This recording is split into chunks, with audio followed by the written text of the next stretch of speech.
China didn't fold. Canada didn't fold. Mexico didn't fold. The EU didn't fold. So when the going gets tough, guess what? Donald's not such a tough guy. And I think that's where we are with Ukraine and Russia. There is a level in which we can talk about what has happened in the past week regarding the attempts to end the Russian invasion of Ukraine, and how this really was a story of the U.S. issuing an ultimatum, not to Putin, but to Kyiv, to accept demands which pretty much mirrored a lot of the Russian demands.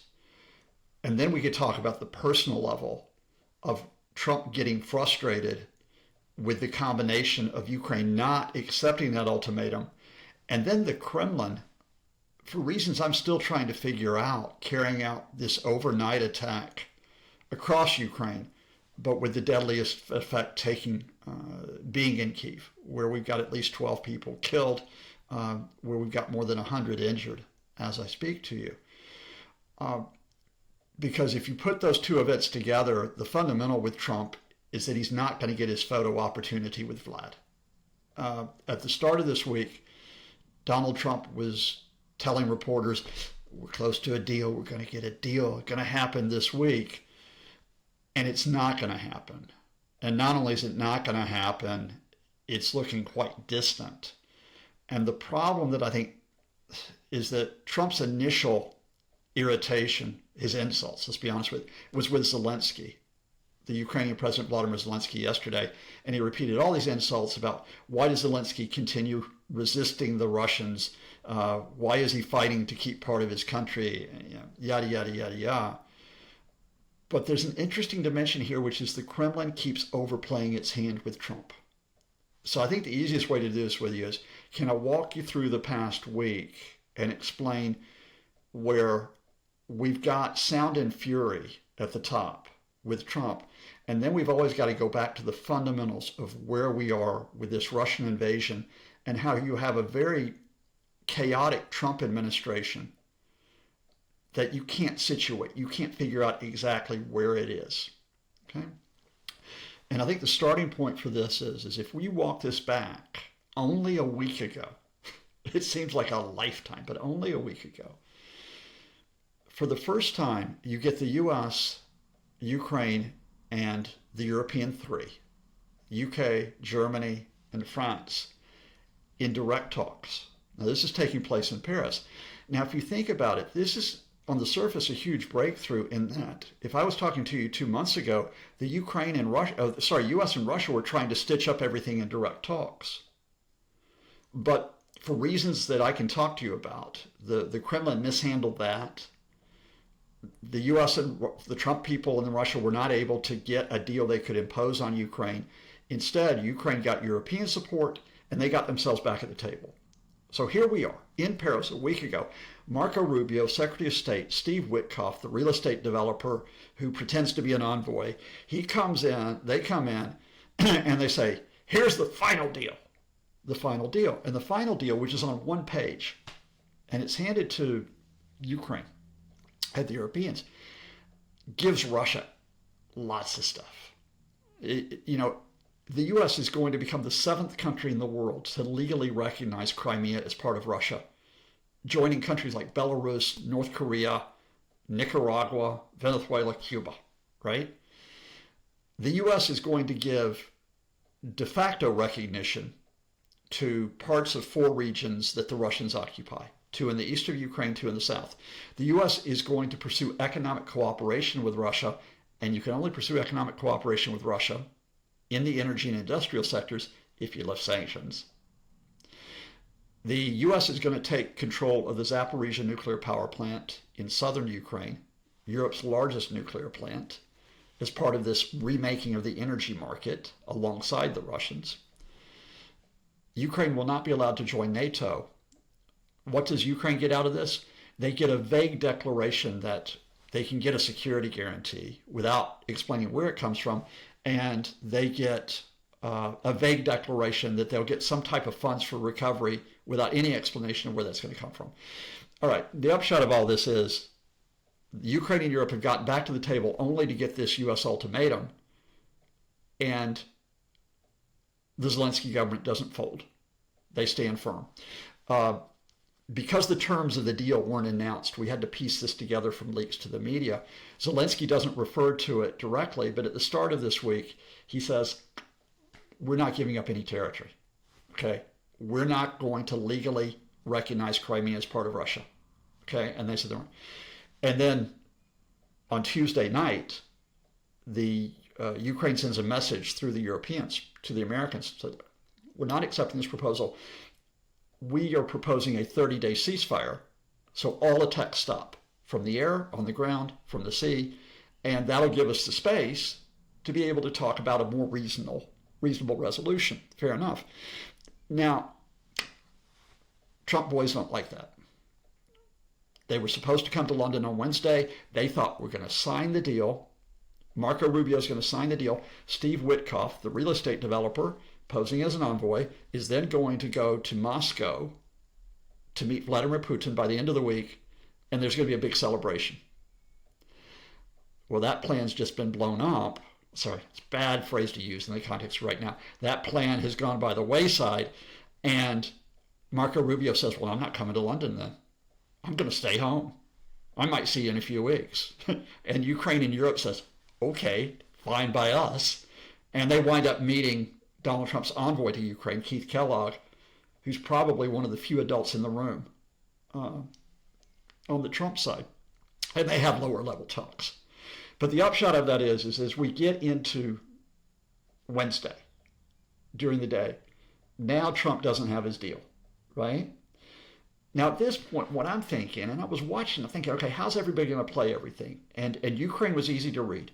Zelensky comes out and says, we want the 30-day ceasefire. We're not giving in on territory. We're standing firm. Support us. French President Emmanuel Macron's office, as soon as Rubio said he wasn't coming, they said, European security, Ukrainian security is paramount. So we know where the Europeans are, and there's been further statements that have come in, including from Keir Starmer. Well, how are the Russians going to play it? How are the Russians going to play it, right? Are the Russians going to come in and say, look, the Americans have this plan. We think it's a really good plan. This is what we should really stick with. We should defend that, right? Now, not for me to advise bad Vlad. You know, he ain't going to listen to me anyway. But I'm thinking maybe you should do that because that gives you the diplomatic high ground. It's an ultimatum, but at least you make it look like Ukraine and Europe aren't accepting the terms. What do they do instead? They hit Ukraine. If I have to go back and check my numbers, but I think they hit Ukraine with around 70 missiles. Now, that's the largest missile attack that has taken place in weeks. It's one of the largest this year. And they hit Ukraine. I'm sure there were well over 100 drones that they hit them with. And symbolically, and for real effect, they go after Kyiv. They go after Kyiv big time. So what the Kremlin's doing is it's like they're lashing out that this deal didn't get accepted, but all they're going to do is they're going to upset people. They're going to alienate people. This is bad PR. Now, maybe they're playing to their domestic audience. Look, we're still tough. We're still going to fight. Maybe they think that Ukrainians are going to fold. Spoiler alert, they're not going to. But what they have done is, and this is where Trump's response becomes significant, is they've lost. Not lost. They won't lose him, but they've unsettled their vehicle. They've unsettled their guy. This was their way to get the agreement. This is what they've been working almost a decade for, to get Trump in. They got him there and so on. And then they overplay it. And all I can say to you is that this is not to say that Putin is not smart. It's not to minimize Putin. He's extremely smart. He's got smart advisors. He's dangerous. But what I would say to you is that since they got Trump into office, they have misplayed this, at least from what I'm looking at it. And if I walk you back to February, they've got Trump in the office. They've got direct talks with the Americans. They occupy parts of 4 Ukrainian regions. They've got Crimea. They can get America saying, Ukraine doesn't get into NATO. We get about 25% of Ukraine. What do? They not only keep on hitting Kyiv keep on hitting Ukraine with missile and drone attacks, they ask for even more. We want all of those four regions. Now, what's the problem here? They don't control all of those four regions. They don't control much of Kherson in the south. They don't control part of Zaporizhia in the south. They don't control part of Donetsk in the east. So they're actually asking to get territory that they don't occupy because Vladimir Putin annexed this back in September 2022. Now, and then they say, oh, we want the Zelensky government out. We want the Zelensky government out. Not everybody in the Trump administration wants to be on the side of the Kremlin. So when the Kremlin did that, it gave an opening for those people in the Trump administration, Keith Kellogg, to say, look, we need to rethink our approach here. And at the same time, Ukraine and the Europeans said, we want to talk to you. And you might remember there were Ukrainian talks on rare earth minerals. You might remember that there were Ukrainian European talks with the Americans about security guarantees that took place. In other words, the Kremlin overplayed their hand in February. They opened up the space for Ukraine and Europe to get back to the table. Now, with Ukraine and Europe at the table, but facing an ultimatum, they overplay their hand again. We'll see. In 24 hours, they might row this back, but they look bad. And I know that in this world that we're in, you can think that you don't have to worry about how you look. You can be an authoritarian like Vladimir Putin is, like Donald Trump is trying to be. You can think that you don't, but you still have to get the right optics. And right now, as I speak to you, beyond the thing that we should remember most importantly, and that is there are people who died in Ukraine today. There are people who suffered today. There are people who have gone through an absolute hell today, even if they weren't physically hurt, emotionally and mentally going through hell because they don't know what's going to happen tonight. The fact of the matter is that the Russians come out looking like the villains in the piece. And at some point, if you want to get a recognition of your occupation of Ukraine, you at least have to pretend that you're being reasonable about it. Trump's worried. I mean, Trump is worried, and that's why he's lashing out, because there's a pattern here with Trump that when the going gets tough, Donald disappears. And I'll give you a parallel to this. Back at the start of the Trump administration, you might remember he was going to solve Israel and Gaza. I'm going to come into office. I'm going to solve it. And the one thing that Trump has actually, I think, achieved, and he did it through the real estate developer posing as an envoy, Steve Witkoff, is that working with the Biden people, they put pressure on Benjamin Netanyahu to agree to a phase one ceasefire. And you might remember that there were some hostages, Israeli hostages, and some foreign nationals that were released by Hamas. There were Palestinians that were released from Israeli prisons. But that, of course, was the easy phase, if anything is easy in that horrible mass killing. You had the question of when you were going to move to phase two 6 weeks later. Now, there was no way Israel was going to accept phase two. Netanyahu's under a great deal of pressure from his hard right. He has sworn to destroy Hamas. Hamas is not going to leave Gaza. So there were no conditions for a phase two. So what happens when phase two doesn't happen? Trump stops talking about, well, he starts talking nonsense like ethnically cleansing Gaza and having, a Riviera with a golden statue of him, blah, blah, blah. But in terms of actually being involved in trying to get a phase two ceasefire, Trump administration does naff all. And that means that they've effectively given the Israelis a blank check to continue with the attacks. So he just sort of walked away from that, right? When you talk about the tariffs, and we're in the middle of this fiasco, this ongoing fiasco. But when Trump can't get his way immediately, he just starts to flounder. So what's happened in the past, 3 weeks since Liberation Day? He's retreated. He still has tariffs in place, but they're not at the high levels they were at. He has actually started to retreat on some of the tariffs on China with the announcement he might exempt auto parts coming into the United States from tariffs because China didn't fold.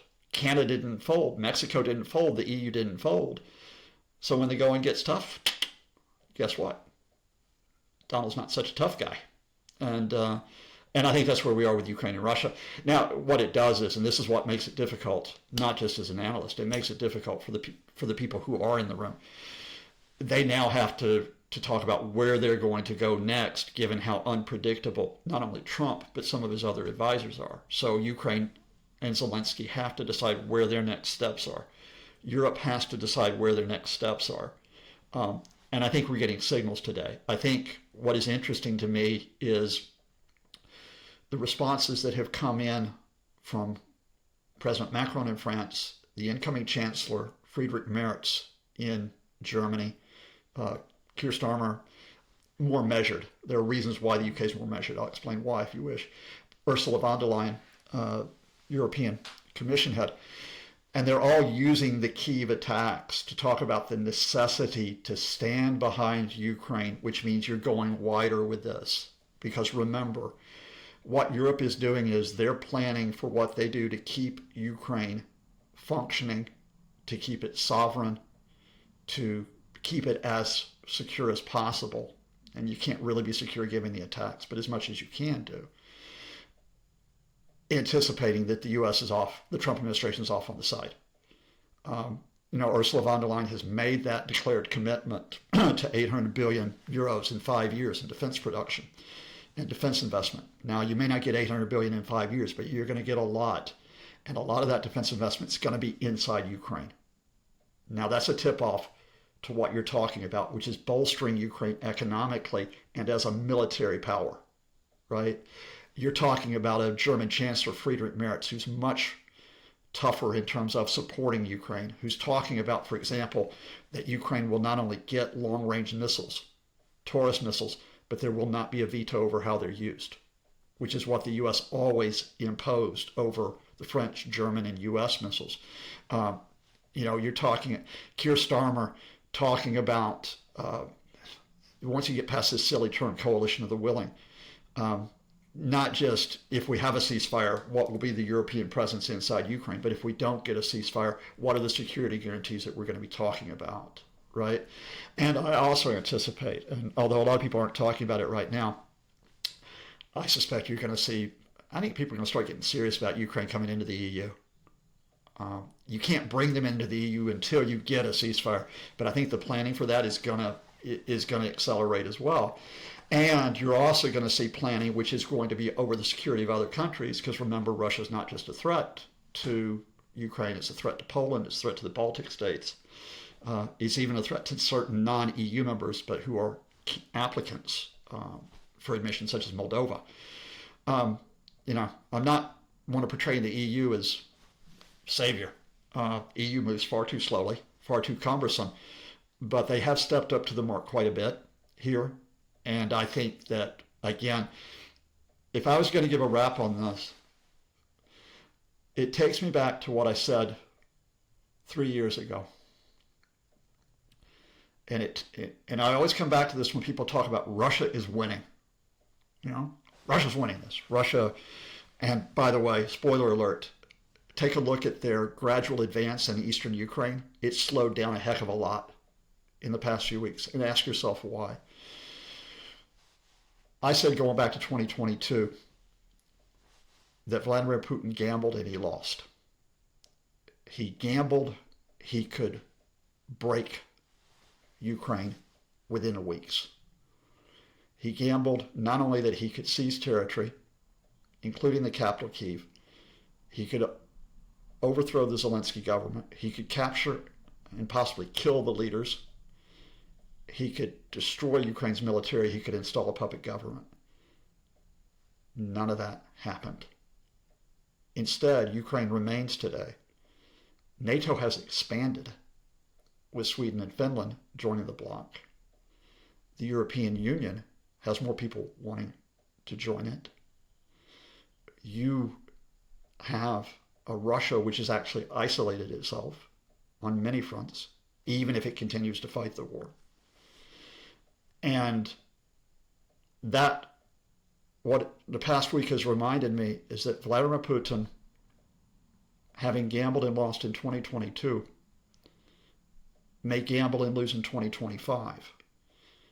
That I think probably from a position of overconfidence that he had gotten his guy in to the White House, that he thought he could bully his way into breaking Ukraine using Trump as a vehicle, and it ain't working out that way.